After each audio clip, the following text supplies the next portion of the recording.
भीलराज गोह। गंगा के इस प्रदेश पर भीलों का अधिकार था और उनके राजा का नाम गोह था। एक लोकप्रिय एवं सशक्त शासक होने के साथ ही साथ गोह राम का भक्त भी था। ये ज्ञात होने पर कि राम अपने लघु भ्राता लक्ष्मण और पत्नी सीता के साथ उसके क्षेत्र में आए हुए हैं, वह अपने मंत्रियों तथा परिजनों के साथ उनके स्वागत के लिए आ पहुंचा। भीलराज गोह को देखकर राम स्वयं आगे बढ़े और उनसे गले मिले। वक्र धारण किए हुए राम, सीता और लक्ष्मण को देखकर गोह को अत्यंत क्षोभ हुआ। उसने विनयपूर्ण तथा आर्त स्वर में कहा, हे रामचंद्र, इस प्रदेश को आप अपना ही प्रदेश समझें। आप यहाँ का अधिपति बनकर यहाँ का शासन संभाल लें। आपके समान समदर्शी एवं न्यायवेत्ता शासक पाकर यह प्रदेश धन्य हो जाएगा। मैं आपको विश्वास दिलाता हूँ कि यह संपूर्ण भूमि आपकी ही है और हम सब आपके अनन्य सेवक हैं। इतना कहकर गुहराज ने अपने साथ लाई हुई सामग्री को राम के समक्ष रख दिया और बोला, हे स्वामी, ये भक्ष्य, पेय, लेह्य तथा स्वादिष्ट फल आपकी सेवा में प्रस्तुत है। आप कृपा करके इन्हें स्वीकार करें। आप लोगों के विश्राम के लिए व्यवस्था कर दी गई है। अश्वों के लिए दाना चारा भी तैयार है। गुरु की प्रेम में वचनों को सुनकर राम बोले, हे निषादराज, आप इस प्रदेश के राजा हैं, फिर भी आप मेरे स्वागत के लिए पैदल चलकर आए हैं। मैं आपकी जितनी प्रशंसा करूं कम है। आपने दर्शन देकर हम लोगों को कृतार्थ कर दिया है। इस प्रकार निषादराज की प्रशंसा करते हुए राम उन्हें प्रेम पूर्वक अपने पास बिठा लिया और मधुर वाणी में कहने लगे, भीलराज, आपको सानंद और सकुशल देखकर मुझे अत्यधिक प्रसन्नता हो रही है।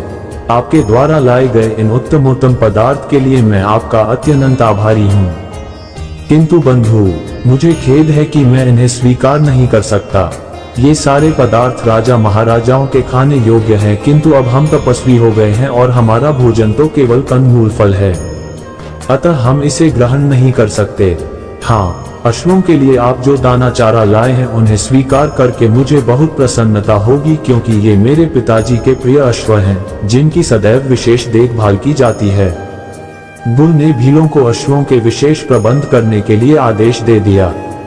संध्या होने पर राम, सीता और लक्ष्मण ने गंगा में स्नान किया तथा ईश्वर उपासना के पश्चात उन्होंने कंदमूल फल का आहार किया।